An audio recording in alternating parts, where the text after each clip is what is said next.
اس خاتون سے مخاطب ہو کے کہتے ہیں بہن دیکھ عمر کی بڑی مجبوریاں ہیں، فسطاط، یرموک، کہاں کہاں آرمینیا، کہاں کہاں سرحدوں پہ محاذ پہ لوگ موجود ہیں، ان کی دیکھ بھال کرنی، امور خلافت، کیا کیا معاملے ہیں، تنہا اکیلے بیچارے کی جان ہے، وہ نہیں خیال کر سکا، چل تو اسے معاف کر۔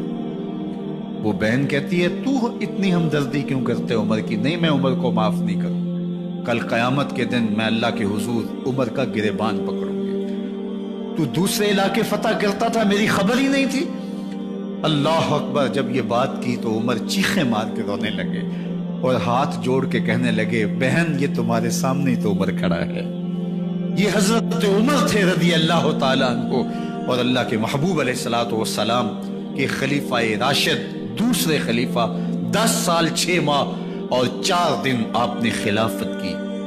اور تاریخ کہتی ہے اگر عمر رضی اللہ تعالیٰ عنہ کو 10 سال اور مل جاتے، یا مغربی مفکرین کہتے ہیں کہ اگر کائنات کو ایک عمر اور مل جاتا، پوری دنیا پہ مسلمانوں کی حکومت ہوتی، کہیں کفر باقی نہ بچتا۔ لیکن بد باطن لولو فیروز نامی ایک مجوسی غلام نے نماز فجر پڑھتے ہوئے حضرت عمر بن خطاب رضی اللہ تعالیٰ عنہ پہ حملہ کیا، زہر میں بجھا ہوا خنجر آپ کے جسم میں سرایت کر دیا۔ آپ وہاں سے اٹھا کے گھر لائے گئے اور 4 دن تک مسلسل آپ اس اذیت اور تکلیف میں رہے۔ جب آخری وقت آیا تو اپنے بیٹے کو بلایا، کہا بیٹا میں نے ام المومنین سیدہ عائشہ رضی اللہ تعالیٰ عنہ سے پوچھا ہوا ہے کہ میرے مرنے کے بعد حضور علیہ السلام کی قربت میں مجھے جگہ دے دی جائے، ہو سکتا ہے میں امیر المومنین مسلمانوں کا خلیفہ ہوں تو اس وجہ سے انہوں نے اجازت دے دی ہو، جب میں فوت ہو جاؤں تو ظاہر خلیفہ نہیں رہوں گا، تو پھر جا کے ان کو دوبارہ کہنا کہ میرے باپ کا پیغام ہے، اگر وہ اجازت دیں تو مجھے حضور کی قربت میں دفن کر دینا، اور اگر وہ اجازت نہ دیں تو پھر جنت البقیع میں مجھے دفن کر دینا۔ جب حضرت سیدنا عمر بن خطاب رضی اللہ تعالیٰ عنہ کا انتقال ہو گیا تو آپ کے صاحبزادے ابن عمر حضرت عائشہ رضی اللہ تعالیٰ عنہ کے پاس گئے، کہا کہ میرے باپ کا سلام ہے آپ کے نام، انہوں نے آپ کو زندگی میں کہا تھا کہ حجرہ انور میں سیدنا صدیق اکبر کے ساتھ 2 گز جگہ مجھے بھی نصیب ہو جائے، تو آپ نے اجازت دے دی تھی۔ تو میرے والد گرامی نے فوت ہوتے ہوئے کہا کہ دوبارہ ام المومنین کے پاس جانا اور دوبارہ پوچھنا۔ اس وقت تو میں امیر المومنین تھا، ہو سکتا ہے وعدہ کر لیا ہو، لیکن اب اگر آپ اجازت دیں تو یہاں ہم قبر ان کے لیے کھود لیں، ورنہ ہم جنت البقیع میں دفن کر دیں۔ تو ام المومنین سیدہ عائشہ رضی اللہ تعالیٰ عنہ رو پڑی اور فرمایا یہ جگہ میں نے اپنے لیے رکھی تھی، لیکن عمر نے اسلام کے لیے خدمت اتنی کی ہے کہ میں نے خود ترجیح دی ہے، اس لیے میں اجازت دیتی ہوں کہ یہاں عمر کو دفن کیا جائے۔ اللہ اکبر۔ اور پھر وہاں حضرت عمر رضی اللہ تعالیٰ عنہ کو دفن کیا گیا۔ یہ قبر میرے حضور کی ہے، 7 حضرت صدیق اکبر ہیں، 7 حضرت عمر فاروق رضی اللہ تعالیٰ عنہ ہیں۔ جے شک ہووی تے چل مدینے، جے شک ہووی تے چل مدینے، ویکھ لے جوڑ مزاراں دا، بن یار نبی دیاں یاراں۔